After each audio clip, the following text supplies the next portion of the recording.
Love is the most powerful yet misunderstood force in human experience.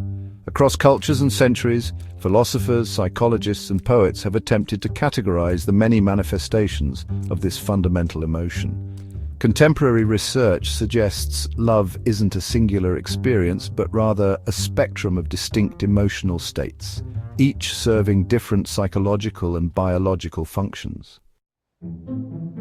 From the fiery passion of new romance to the quiet devotion of lifelong companionship, understanding these variations helps us navigate relationships with greater awareness and satisfaction.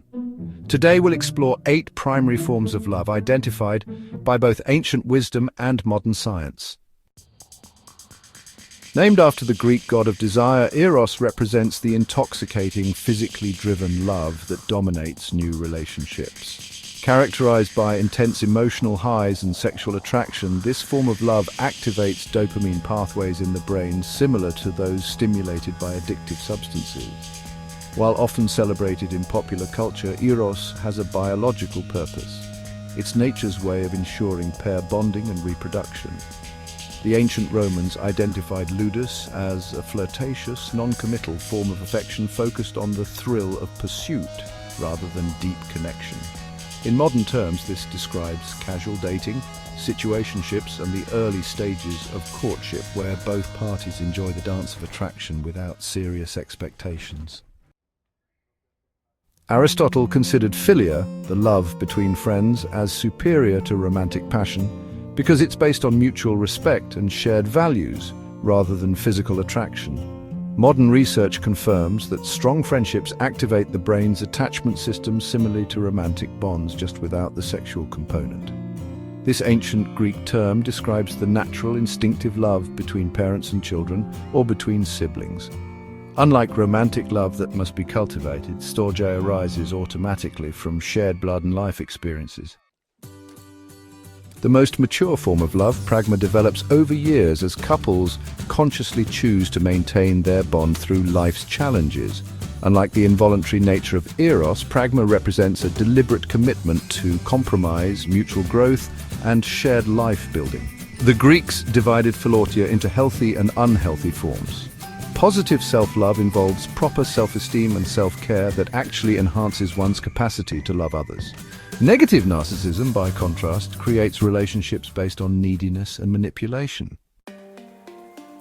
The highest form of love in Greek philosophy, agape, represents unconditional compassion extended to all people regardless of relationship. This is the love underlying altruism, humanitarian work, and spiritual ideals of universal brotherhood. The dark counterpart to healthy Eros, manic love combines intense passion with anxiety and possessiveness.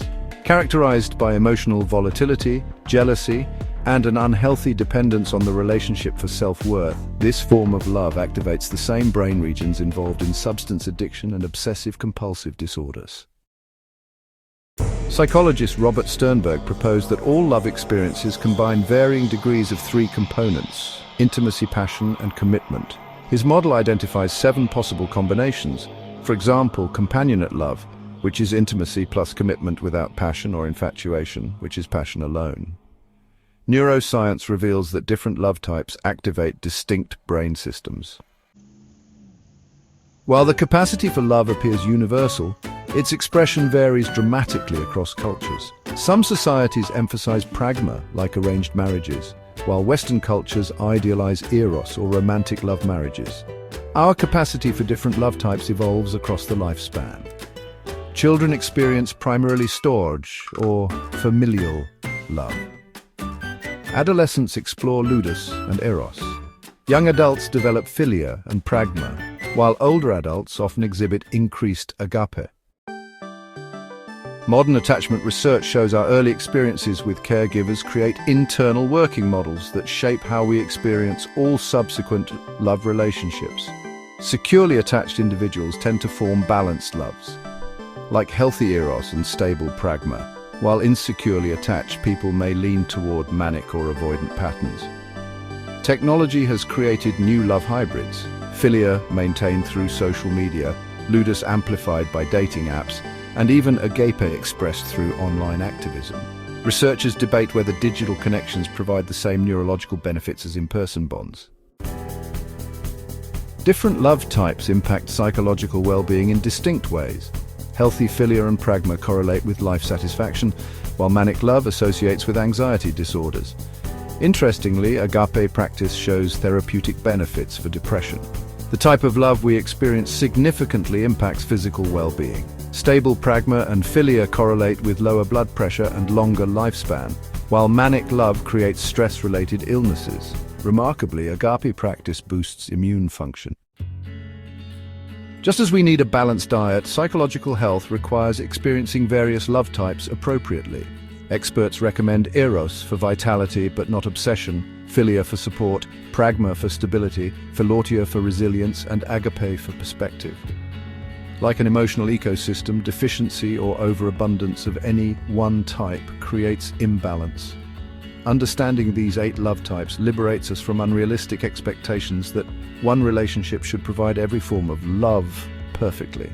A thriving emotional life comes not from chasing perpetual passion, but from appreciating each love type's unique gifts while cultivating those we lack. The most fulfilled individuals build networks of connection, romantic partners, friends, family, community, that together satisfy the full spectrum of human love needs. In this light, love isn't just something we fall into, but a set of skills we can consciously develop throughout our lives.